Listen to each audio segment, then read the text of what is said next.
Hey everybody, and welcome to ESN TV, your premier spot for esports. I'm here with Nerox, And I'm here with Diggles. and we are here with our first sub show ever. I'm very excited. I hope you guys are as well.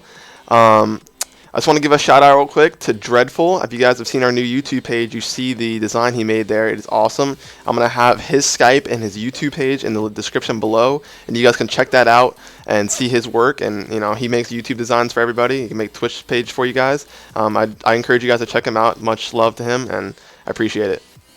In this episode, we're going to be talking to you guys about the upcoming NAO tournament on Friday. Well, what's the NAO? Are you serious? You don't know what? No idea. Oh my god. Alright, for those who don't know what the NAO tournament is, it's a player-run tournament on the live realms on Kel'Thuzad. It's a 3v3 arena tournament, and it is by sign-up only. You had to sign up on Arena Junkies, and the leaders of NAO Gaming Guild on Kel'Thuzad are running it. I believe it's Biotox, Chris Storman, Nuvos, and a few others, and Muggums. And they're going to be hosting the tournament. This is the second tournament.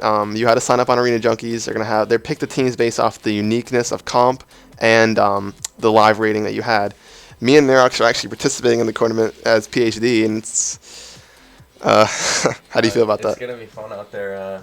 I really see like a lot of good comps out there. Snuts and a whole bunch of good people. I think it's gonna be pretty fun though. Now the good thing about this tournament is there's no PvE gear, there's no Dragon Soul gear, so no Violet Shadows, no Cunning of the Cruel, no imbalances in the game that Blizzard still hasn't fixed yet. So we're really looking forward to the tournament, and I encourage you guys to look at their Twitch page on Friday night. I'm going to have their Twitch page in the link below. You guys can look there and follow their page and watch the stream.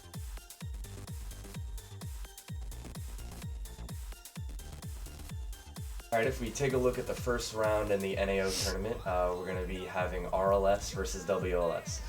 The RLS is composed of Snuts on the Warlock, Original on the Rogue, Collective on the Shaman, and for the other team, WLS, we're going to be having Hexpert on the Shaman, Cotton on the Warrior, and Giuseppe on the Warlock.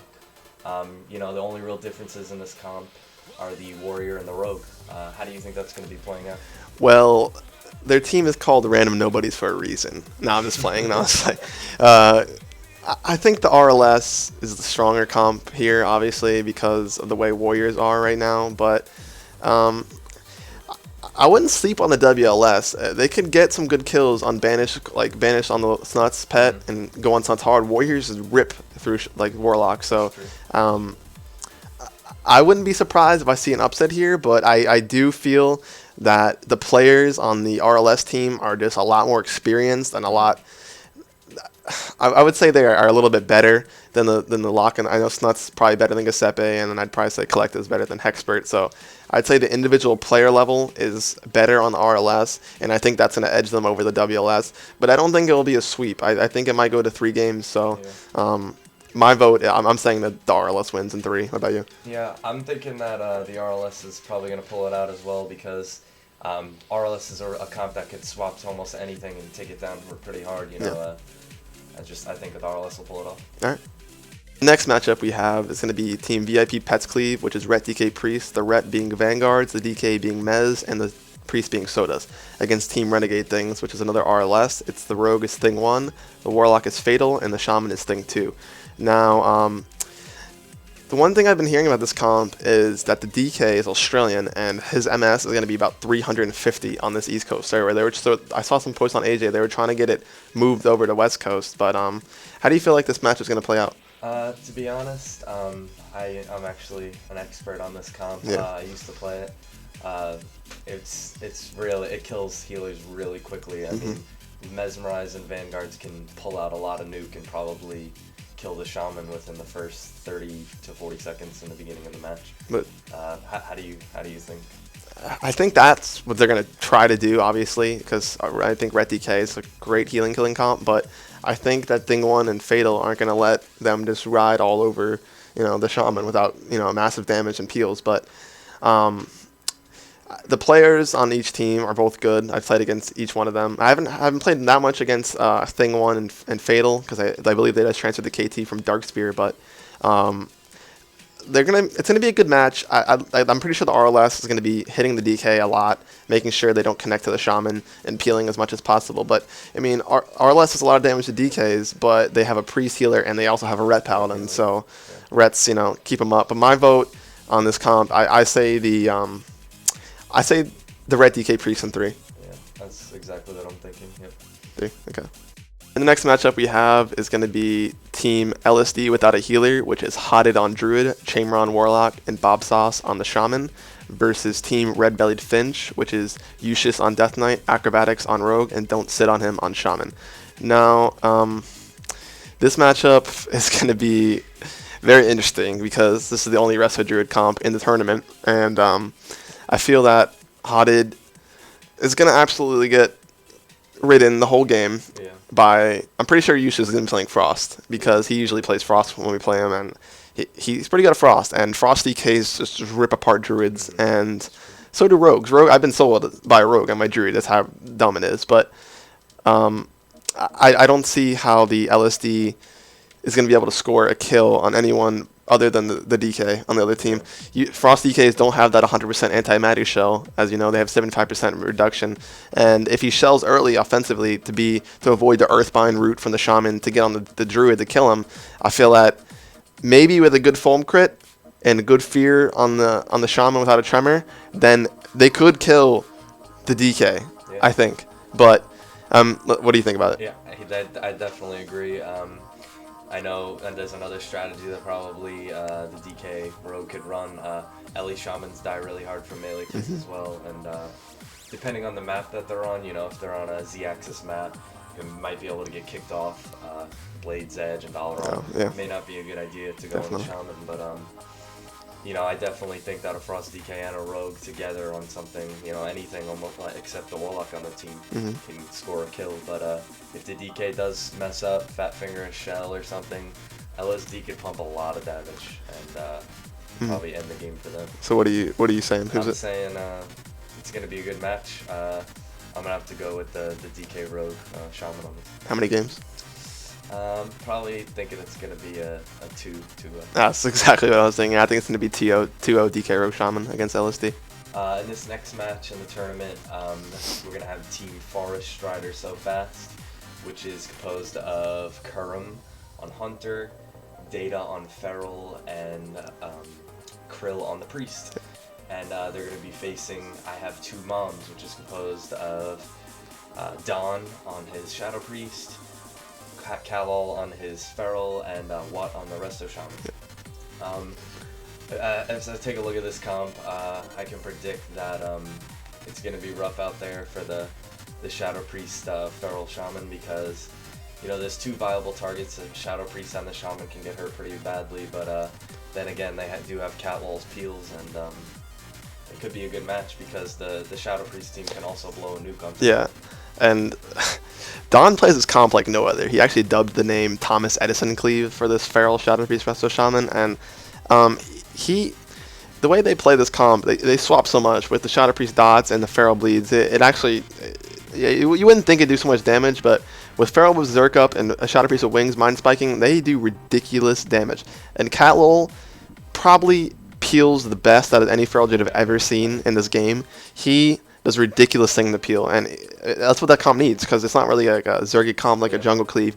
I mean, the only thing I think the Feral Shadow Priest Shaman should look out for is the opener, because I know the Jungle Cleave likes to blow all their cooldowns early, but Zerk off the bat, rapid fire, and they're going to go hard on that Shadow Priest, because I know Ferals and Hunters destroy Shadow Priest, so Don's going to be wearing 5,000 plus resilience, so he's not we've played him before, he's not a squishy target, so if he plays by the pillar, and I think that they could win, but this is a tough one for me. I'm trying to think. I'm going to say that the Jungle Cleave has it in 3 games. Jungle Cleave in 3. Yeah, I would say the Jungle Cleave as well, because then again, when it's time for the Thomas Edison Cleave to actually burst, Kurum's really good with dismissing pets. Oh yes, he is. Yeah. Definitely. Getting those sacrifices out there can really hold off the bleed crits and everything. Yeah. And, I'm gonna have to go with the Jungle Cleave on this one. 3 games. Okay. Yeah. In the next matchup, we have Team Reels, which is a Thug Cleave comp with Tozen on Hunter, Ayumi on Rogue, and Dizzyit on Shaman, versus Team M Kitten, which is a KFC comp with Matt on Warrior, Fearblade on Hunter, and Lean Cuisine on Paladin. Now these guys switched up their comp after signing up for the tournament. They were originally running TSG with Snicker, but I guess something changed in the lineup, and they brought Fearblade in instead of the DK. I think it's a stronger comp, obviously. I don't think TSG is very viable against good players, so I think it was a good change. But in this matchup, it's all about the opener, I think. It's going to be quick matches. Thug Cleave is all about the opener. They need to get in there, blow their cooldowns, and put the other team on the defensive end. If the KFC gets momentum for literally 5 seconds, then someone's going to die. KFC can hit Hunters hard as long as the Warriors are mobile. We need to watch Tarum trying to keep Matt mobile and keeping on Tozen. Tozen, he speaks for himself. He's one of the best hunters in the game right now, and he is not going to let himself he's not going to put himself out there in a dumb spot to get globaled by a Warrior and a Hunter. And Ayumi, I know, is not going to let the Warrior move much in the game. I think the Thug Cleave, I'm trying to say that I think they want to open on the Warrior here and force him defensive, but I don't know. It's going to be a good game. I say the Thug Cleave wins it in 2, though. I'm trying to think on this one. I know Thug Cleave can provide a hard opener for that Warrior there, get him to pop cooldowns, maybe even a trinket really quick. They do have a Paladin on the team. That's true. Yeah, Tozen was saying yesterday, we were talking to Tozen, he was saying that Holy Paladins are like the hardest thing for Thug Cleave to beat. And, Warriors, they take good damage, but if a Paladin 6 max range, he can probably keep him up. But yeah. That's true. The Thug Cleave definitely does have another viable target, the Hunter. It's true. Yeah, Hunters can hit Hunters hard. The KFC could hit the Hunter really hard. They can maybe even kill the Rogue in a throwdown. That's true. I think there's a lot of RNG factors to this matchup, depending on opener and anything. Yeah. I say that the Thug Cleave might be able to pull this out. I think it's gonna be a 3-match game. I'm gonna go with that. 3 games? Okay. In this round in the NAO tournament, it's going to be Kitty Cleave, which is Ed and Eddie is their team name, and they're composed of Lushy on Feral, Sway on Warrior, and Kashimo on the Paladin. And they're going to be versing an Enhanced Rogue Priest team, which is called Enhanced Not Viable. And V-Wins is going to be on the Discipline Priest, Sam X is going to be on the Rogue, and Jamils is going to be on the Shaman. In this comp, the way Jamils plays this, I think he could really, keep his teammates up. V-Wins is a great priest. He's got great cooldown management, great positioning, very hard to take him down in a cleave. It is. What do you feel about this? I think that the Kitty Cleave enhances get hit really hard. I think the Kitty Cleave could go on the enhance and just kind of roll him, but Jamil's he's probably the hardest enhance to kill that I've seen. He doesn't die very easily, and I know V-Wins is going to let him die. All I need to say is, Kashimo, you better watch out. Senex likes to solo Holy Pallies. I've been on the opposite end of that. It's not fun, so be careful about that. And but I think the Enhanced Rogue Priest might come out with the victory here. I do hear that Ferals and Hunters, or Ferals actually beat the Enhanced Rogue Priest, though, because of the way, how the Enhanced takes damage. They get hit hard. They only have 1 defensive, Shamanistic Rage, and after that, they really have nothing. Yeah. But I think if Samex peels the Feral and the Warrior, the Jamils can kite, and I think they can outlast the Kitty Cleave, all they have to do is outlast the Paladin's cooldown, and they can kill the Warrior in a bomb.